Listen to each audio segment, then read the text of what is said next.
is Techstrong TV. Hi, I'm Bonnie Schneider. Welcome to Techstrong TV. Joining me now is Dr. Michelle Zhou, co-founder and CEO of Juji, here to debunk some common myths surrounding chatbot creation and management. Dr. Zhou, so great to have you here. Hi, Bonnie. It's nice to be here. Thank you for having me. Great. Well, I'd like to start with a little bit about your own background, and if you could also tell us about Juji and its role in AI and chatbots. Sure.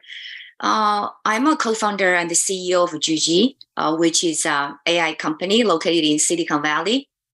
And before I started Juji, I have worked at IBM Research, IBM Watson Group for almost 15 years. So by training, I'm a computer scientist. So my area of expertise has always been in the area now as human-centered AI, which intersects artificial intelligence and human-computer interaction. So my whole career has been trying to at least make machines smart to help human-computer interaction, to advance human-computer interaction. So the Juji today, we have been focusing on teaching machines human advanced skills. For example, active listening and people reading, because we want to make machines the best partners, the best teammates of human beings. That's fascinating and so on point since everyone's talking about AI right now. But, there's a lot of misconceptions about chatbots and how they work and how they respond and how they're managed. Can you debunk some of those myths for us? Yeah, I think the two most common myths will be, number one, is everybody can make a chatbot. Making a chatbot is very easy, especially with the power of a ChatGPT. It's so-called large language models, which is a really technology behind the ChatGPT.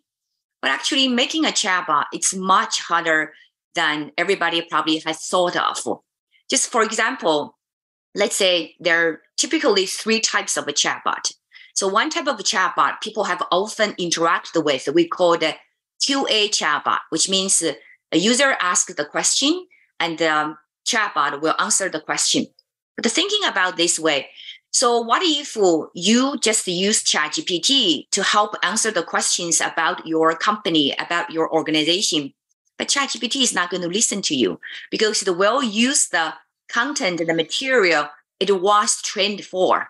It's not going to use your material. So you're thinking about, you have to retrain a chatbot to use your proprietary content. Then what about security?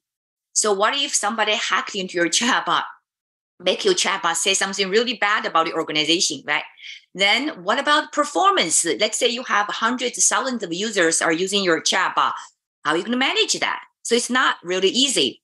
And now when you go into the enterprise, you want to create a chatbot that actually can perform multi-purpose. So let's say in the educational world, you want a chatbot to not just answer students' questions, but actually ask students what they care about, how they feel about their programs, their progress.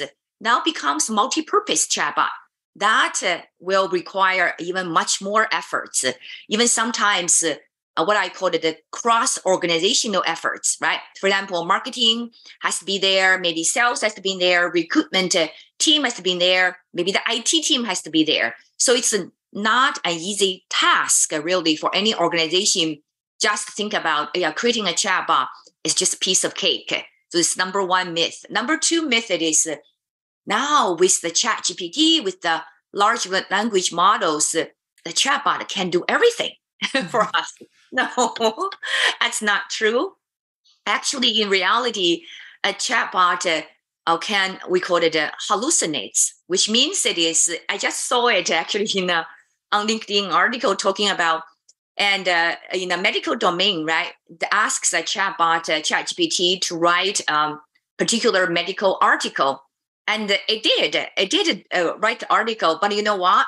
It made up all the references, which means the reference other medical use cases and medical discoveries are actually non-existent. That's why we call it the AI start to hallucinate, right? So that's good for your organization and then you really have the liability to give the accurate and the correct answers to your audience. So not easy task. I like the way you said AI, the chatbot hallucinated. That's a nice way to say it. Because that's actually come up in a lot of professions where people are leaning in and they find out that a case was cited, like for an attorney that didn't exist. So you're right. You have to be on top of your chatbots. But can you differentiate about chatbots? What are the different types and the different capabilities that they have? Yeah. So I would say there are three major types. So the first type, as I mentioned earlier, we are all familiar with, like a ChatGPT. It's about a very straightforward question and answer, right? Humans ask a question, and the AI chatbot, in this case, answers the question. Second type is another way around. The chatbot will ask the question, and the humans will answer. So the use case for this one is very interesting. So, for example, like a conversational survey, or maybe like the job interview process. You can have the AI ask questions and the job applicants answer the questions, right? So the third type is what I call the multi-purpose chatbots, which means the chatbot just behaves like a human, like we are having a conversation, and the conversation needs to be two-way conversation, which means the chatbot needs to ask questions as well as answer questions. So that's kind of make it a more human-like, make it really the conversational manner, in a very conversational way, right? So to make the engagement much more advanced, and make the maybe the human interaction also much more engaging. So three types. Yeah, I mean, and that's key for anyone that's on the other side of the chatbot as well. And I think people also think it's an easy thing to operate and requires minimal resources, but that may not be the case, or is it? Can you explain the operating chatbots, what goes behind that? Right. Thank you for asking this. Actually, just not very long ago, maybe a month ago, an organization and not just one organization, many organizations came to us to say that, our CEO really wants a chatbot project because we want to leverage the AI, state-of-the-art AI for our users, for example, employees or our customers.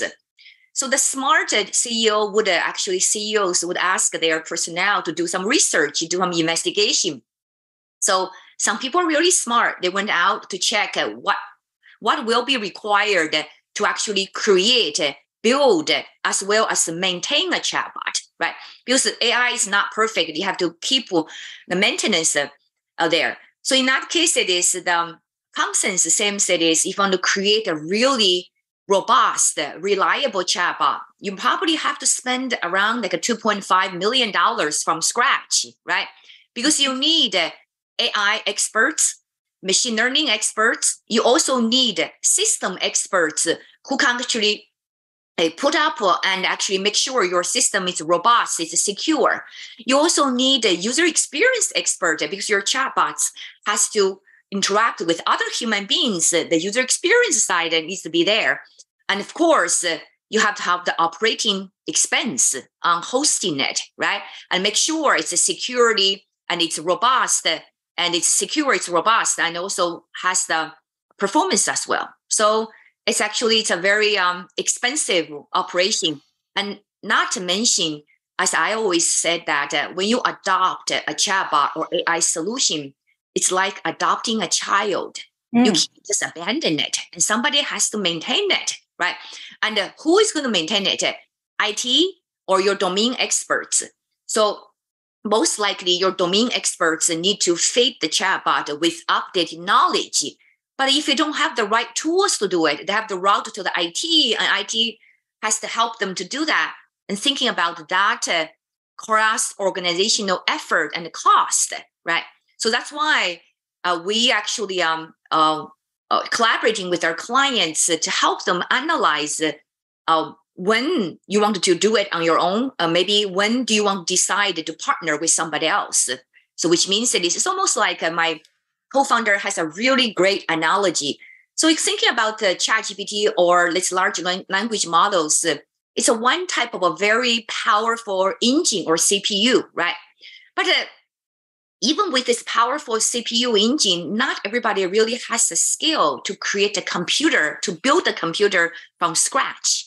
So you want to think about it, whether you want to do it on your own or you want to partner with somebody to help you to create that very powerful computer, because not everybody maybe wants to do that.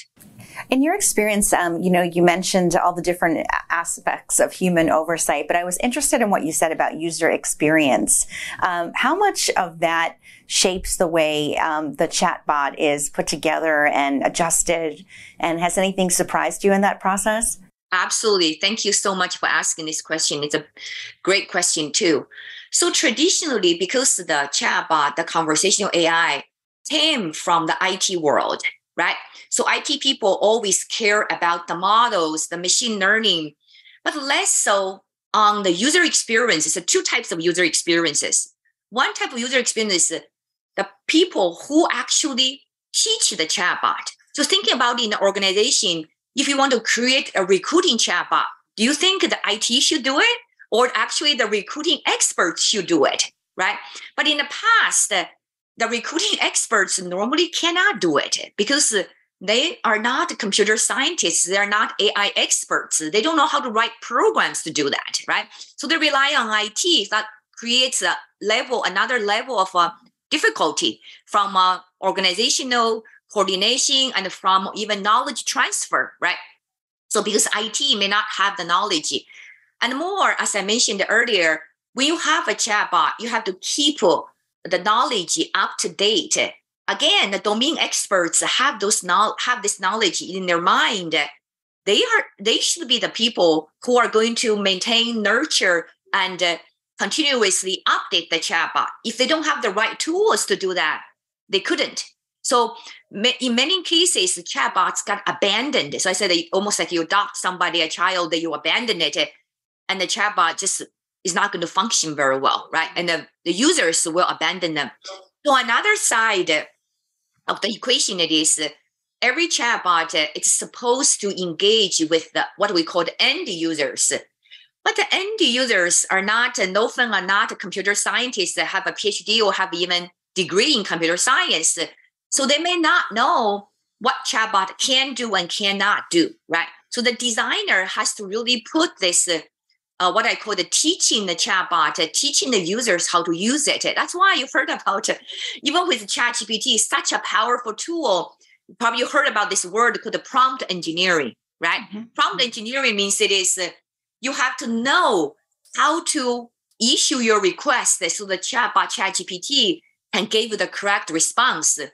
Why it's called the prompt engineering, not called the prompt experience? Because it does require the knowledge of the engineering, knowledge of understanding how the generative AI actually works. So that's not really good for the masses. So that's why we're also very, very much caring about how to democratize this kind of technologies so other people do not worry about prompt engineering.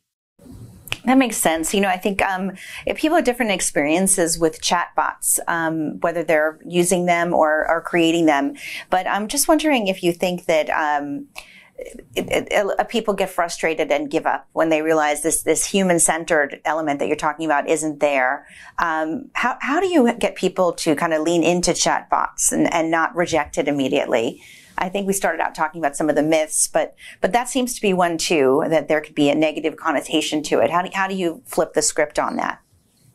Thank you again for asking this one. So my formula for that, it's very simple. I call it the U square. U square, it's always this principle I have used in my work to develop what I call it the ultimate human-computer interaction systems, right? So think about chatbot is also just a typical human-computer interaction interface. So in that case, it is the U square. One of the U, it is you have to make sure your chatbot is actually useful to your users, right? So for example, we're working with healthcare companies. So that if a chatbot is trying to supply information and provides the different types of encouragement to the patients, it better does that very well. Otherwise, the users will just go away because you're not helping me, right? So that's why the first U will be usefulness. The second U would be usability. Again, even though I knew this chatbot probably can help me, but it doesn't matter how I said it. It doesn't matter how I interact. The chatbot doesn't understand me. That's not going to be a complete turn off. So in that case, it is. So whenever our organization is going to start a chatbot, a project or solution, really needs to think about it is how the chatbot will help the users solve a problem or give out the solution. And the second part of it, how the users are going to use it. And it's better to be very easy, very intuitive, and again, very helpful. Well, for our final question, I was wondering if you could share your vision for the future of chatbots.